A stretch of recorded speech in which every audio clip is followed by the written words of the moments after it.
Dalam video kali ini akan menjadi pembahasan yang cukup berat karena kita sudah masuk ke dalam pembahasan kesirikan. Tonton video ini dan share video ini jika bermanfaat bagi teman-teman sekalian. Bismillahirrahmanirrahim. Assalamualaikum warahmatullahi wabarakatuh. Berjumpa lagi dengan saya Rio Mulyadi. Pada video kali ini kita akan membahas tentang jimat, baik itu berupa dari memakai gelang, kalung, benang, dan sejenisnya sebagai pengusir atau penangkal mara bahaya. Teman-teman sekalian, pada bab ini membicarakan tentang jimat. Adapun jimat itu sendiri adalah untuk menolak mara bahaya sebelum datang maupun sesudah datang, dan ini adalah merupakan kesirikan. Di sini Indonesia masih banyak masyarakatnya yang mempunyai keyakinan bahwa jimat bisa menolak bahaya, dan ini sangat bahaya karena dapat merusak akidah seorang muslim. Dan di antara model kesirikan lain yang tersebar di masyarakat Indonesia yaitu mengantar sesajen kepada jin seperti Nyi Loro Kidul. Teman-teman sekalian yang dirahmati Allah, tauhid adalah dakwah utama dalam menangkal masalah kesirikan serta melawan syirik, liberalisme, dan lain-lain. Tali, gelang, benang bisa juga termasuk dalam kesirikan jika memakainya dalam rangka menolak bahaya dan bencana. Contohnya seperti talinya digantung seperti jimat. Jimat bisa diartikan adalah sesuatu yang bisa menolak bahaya dalam bentuk apapun, dan yang memakai meyakini bahwa jimat itu bisa menolong. Dalam jimat termasuk dalam kategori sirik kecil karena orang yang memakai jimat hanya menganggap sebagai sebab saja. Namun, jika ia menganggap bahwa jimat itu mempunyai pengaruh langsung dan bukan sebagai sebab, maka dalam hal ini termasuk ke dalam syirik akbar yang dapat mengeluarkan pelakunya dari Islam. Jimat dikatakan sebagai syirik kecil karena ia diyakini sebagai sebab, padahal ia bukan sebagai sebab syar'i. Ada 3 macam kelompok atau aliran dalam menyikapi sebab. 1. Al-Sunnah, kedua Sufiyah, yaitu kelompok yang terjerumus ke dalam kesirikan karena berlebihan dalam menetapkan sebab. Yang ketiga, Asy'ariyah, yaitu kelompok yang menolak sebab. Kelompok Al-Sunnah meyakini adanya sebab menimbulkan akibat, tetapi yang menentukan akibatnya adalah Allah. Sebab dan akibat itu diciptakan oleh Allah. Sebab akibat ini dikenal sebagai sunnatullah karena sebab akibat yang mengaturnya adalah Allah.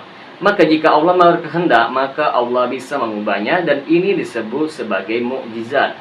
Contohnya adalah api. Api memiliki fungsi untuk membakar, namun terkadang bisa menjadi dingin seperti kejadian Nabi Ibrahim yang dimana beliau dimasukkan ke dalam lautan api, tetapi api tidak membakarnya karena Nabi Ibrahim diselamatkan oleh Allah. Ada beberapa faedah yang dapat kita ambil di sini, diantaranya ialah 1. Api asalnya memiliki sifat yang membakar dalam sunatullah atau yang disebut sebagai teori sebab akibat. Yang kedua, Allah memerintah kepada api untuk berubah dari sunatullah.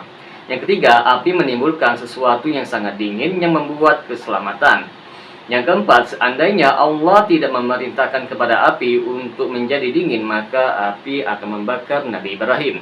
Di sini berarti api memiliki sebab untuk membakar. Kisah Nabi Ibrahim di sini menunjukkan adanya pengatur alam semesta. Ada 2 macam sebab, diantaranya 1. Sebab syar'i, yang kedua sebab yang tidak syar'i. Sebab syar'i dapat diketahui dengan dalil. Contohnya adalah madu dan habatus sauda, dan ini merupakan sebab untuk pengobatan dari penyakit. Yang kedua, sebab tidak syar'i seperti dukun. Dukun di sini sebagai sebab dalam mencari benda yang hilang, dan dukun diyakini dapat mengobati orang yang sakit. Sebagaimana judi bisa membuat orang menjadi kaya mendadak, dan minuman keras ada manfaatnya namun dosanya lebih besar dari manfaatnya itu sendiri. Tidak semua sebab dapat menimbulkan akibat seperti jimat, karena jimat itu sendiri adalah sebab yang tidak syar'i dan tidak menimbulkan akibat. Golongan kedua adalah sufi, yaitu yang berlebihan dalam sebab atau menetapkan sebab. Sufi meyakini sajen batu Quran memiliki manfaat bagi orang yang memakainya, dan sufi adalah orang yang lupa kepada Allah hingga membuat hatinya fokus kepada sebab semata. Contohnya meyakini bahwa dokter yang menyembuhkan sakit, padahal yang menyembuhkan sakit adalah Allah. Golongan ketiga adalah penolak sebab, seperti Jabariyah. Mereka berpendapat bahwa manusia ini seperti angin yang tidak punya kekuatan, dan manusia seperti bulu yang dihembuskan oleh angin, dan manusia tidak mempunyai pengaruh apapun. Golongan Jabariyah terbagi menjadi dua dalam bab sebab. Yang pertama, menolak sebab secara total, dan ini merupakan Jabariyah yang ekstrim. Yang kedua, menetapkan sebab namun mereka tersebut tidak punya pengaruh sama sekali. Ini mereka sebut sebagai kudra ghairu maghfirah, yaitu kemampuan yang tidak memiliki pengaruh. Golongan Asy'ariyah memiliki kaidah yaitu qasbul asy'ari, yaitu kekuatan yang tidak punya pengaruh. Mereka orang-orang Asy'ari mutakalimin meyakini Al-Quran adalah makhluk, bukan firman Allah.